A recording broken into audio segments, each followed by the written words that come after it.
Assalamualaikum warahmatullahi wabarakatuh. Selamat sejahtera untuk kita semua. Pada kesempatan ini saya akan menjelaskan terkait PR2, di mana goals dari PR2 ini adalah saya mengimplementasikan linear network dan juga multi-layer perceptron, di mana akan ada activation function, kemudian layernya, dan juga optimizer ya.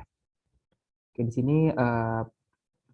di sini dipakai data fashion MNIST ya. Ini akan goals-nya juga akan melakukan prediksi kategori terhadap citra sebuah gambar fashion, di mana nanti akan ditebak ini tuh fashionnya misalkan baju, apa sepatu dan sebagainya.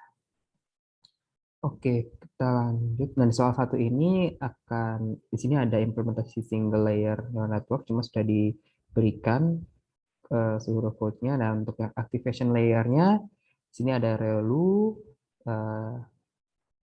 ya. Nah, ini grafik dari ReLU ya, yang biru ini eh, fungsi ReLU-nya, yang merah adalah derivatifnya. Nah, yang pertama di sini adalah sigmoid yang saya implementasikan. Untuk forward-nya sama dengan fungsi sigmoid biasa, ya, satu dibagi satu tambah eksponensial dari negatif inputnya.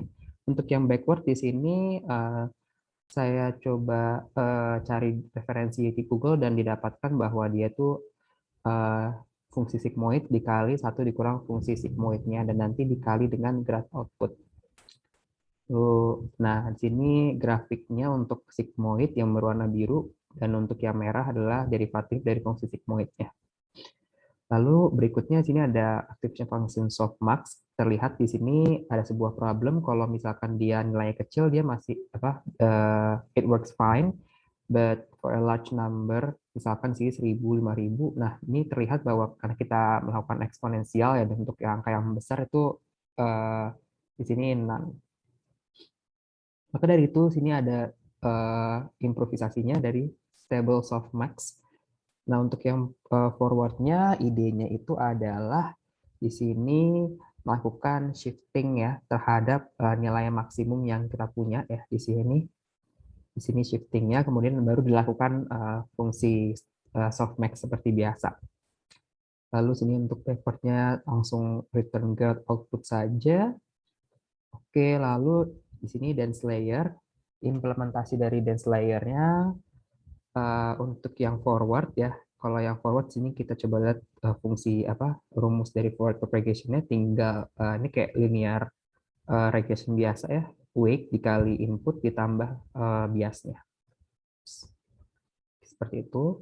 Lalu untuk yang backward-nya, nah di sini kita harus coba turunkan ya secara parsial satu-satu untuk tiap komponen dari si forward propagation-nya ini. Kalau di sini uh, untuk yang turunannya inputnya itu adalah turunan L terhadap parsial terhadap turunan Z, lalu dikali dengan weight-nya. Nah, untuk yang DL per DZ ini diberitahukan bahwa dia adalah nilai dari variabel grad output. Maka dari itu di sini tinggal berarti sini grad output dikali weight-nya aja ya. Untuk yang turunan ya grad input di sini tinggal grad output dikali weight-nya aja. Lalu untuk yang kemudian adalah grad dari weight-nya di sini rumusnya adalah DL per DZ dikali DZ per DW. Nah, kalau DL per DZ tadi kan grad output, dan DZ per DW-nya di sini turunan ini terhadap W, ya berarti adalah tinggal inputnya aja si A ini. Nah, inputnya di sini, nah tinggal perkalian antara input dengan grad outputnya. Lalu untuk grad biasnya DL per DZ dikali DZ per DB ya. DZ per DB-nya di sini kita lihat sini cuma satu, berarti ini nanti gradnya terhadap DB ya konstan satu. Jadi nanti tinggal di sini grad outputnya kita rata-ratain aja. Seperti itu. Lalu sini soal kedua adalah implementasi dari loss function-nya. Nah, yang pertama loss function ini adalah binary log loss. Untuk binary log loss di sini seperti yang sudah dipelajari saja di kelas, saya implementasikan berarti tinggal seperbanyaknya input ya dikali sama di sini ada perkalian antara prediksi satu kelas ini yang true dikali dengan log-nya dan ditambah dengan prediksi yang sebaliknya baru dikali dengan log-nya dia, log dari peluangnya. Seperti itu. Nah, di sini yang tantangan juga adalah loss dari grad-nya ya. Si binary log loss turunannya itu saya coba temukan di sini referensinya ya di sini yaitu peluang I dikali 1 kurang peluangnya, peluang untuk event yang lain, event yang kebalikannya, lalu dikali YI dikurang PI. Nah, sini kayak ya, tinggal Y pret dikurang Y true per 1 dikurang Y pret dikali Y pret. Oke, nah kemudian di sini untuk yang softmax cross entropy, nah yang softmax cross entropy juga sama ya. Tapi di sini karena tadi tuh yang binary log loss itu terlihat dia untuk yang apa namanya dua kelas ya dalam datanya karena binary. Kalau untuk yang softmax ini untuk yang banyak kelasnya. Di sini ya tetap sama ya rumusnya sih. Di sini tinggal nanti ada perkaliannya antara suatu apa prediksi dengan di lognya dikali dengan lognya. Nah untuk itu untuk semua kelasnya. Lalu untuk yang geraknya juga di sini saya referensinya juga dan di sini tinggal prediksinya dikurang nilai aslinya. Seperti itu. Lalu ini juga works fine juga berhasil untuk testingnya. Nah, dan yang soal ketiga ini mengenai optimizer. Oke, untuk yang optimizer, kalau nggak salah yang momentum ya. Ya, ini untuk yang gradient sebenarnya sama aja ya, sama yang udah dipelajarin. Nah, yang optimizer. Oh ya, update layer ini ya. Oke, yang update layer ini, di sini eh, saya coba cari apa referensinya terkait perhitungan velocity-nya dan di sini saya coba cantumkan juga rumus dari velocity-nya adalah beta dikali velocity sebelumnya ditambah 1 min beta dikali grad L terhadap turunan parsial L terhadap W. Oke, dan nah untuk yang update weight-nya di sini tinggal W dikurang alpha kali velocity-nya.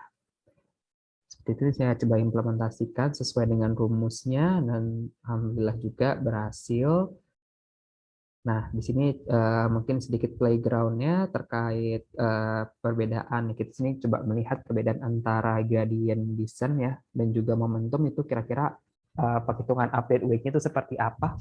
Dan sini terlihat bahwa untuk yang gradient descent di sini zigzag ya, naik turun naik turun naik turun naik turun, cuman di sini turun tapi tetap ada beberapa yang naik naiknya jadi nggak merata. Sementara untuk yang momentum sini garisnya itu stabil ya, apa rata gitu lurus, nggak ada kayak semacam apa namanya zigzag zigzag naik turun itu. Nah di sini tuh kenapa bisa begitu karena untuk yang gradient descent kita bisa saja memilih data yang tidak optimal dan jadi kayak mungkin nyasar kemana-mana jadi di sini nggak terlalu apa ya nggak kurang baik ya jadi kayak hasilnya begini sementara di sini momentum dia garisnya tuh halus ya rata itu karena fungsi apa implementasi dari si velocity-nya ini. Nah, ini emang yang berperan cukup besar adalah velocity-nya karena dia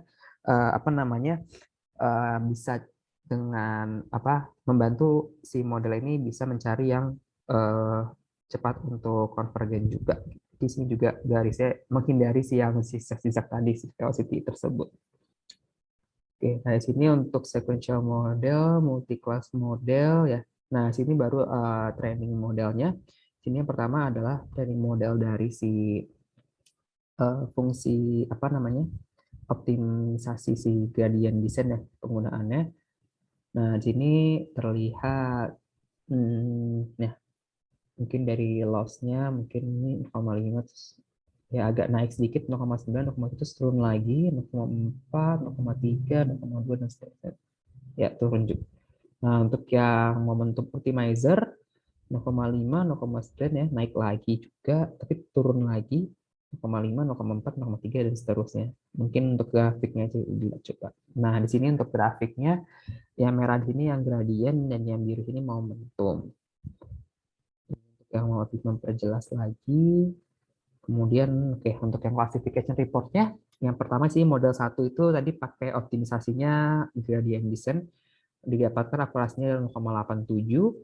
Dan untuk yang model kedua menggunakan optimisasi momentum, di sini ada kenaikan yang cukup cukup cukup oke ya, jadi 1%, tapi it's better from previous model, dia 0,88 atau 4% ya.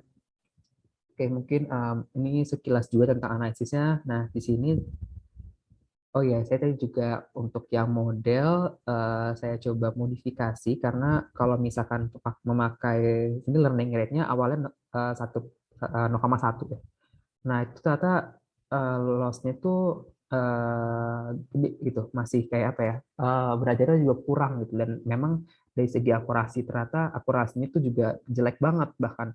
Jadi kayak kurang belajar nih si modelnya. Nah, di sini saya coba mungkin ubah ya, kayak emang diperbolehkan saya ubah sini jadi 0,001, dan ternyata hasilnya jauh-jauh lebih baik itu yang tadi ya 87 dan 88%.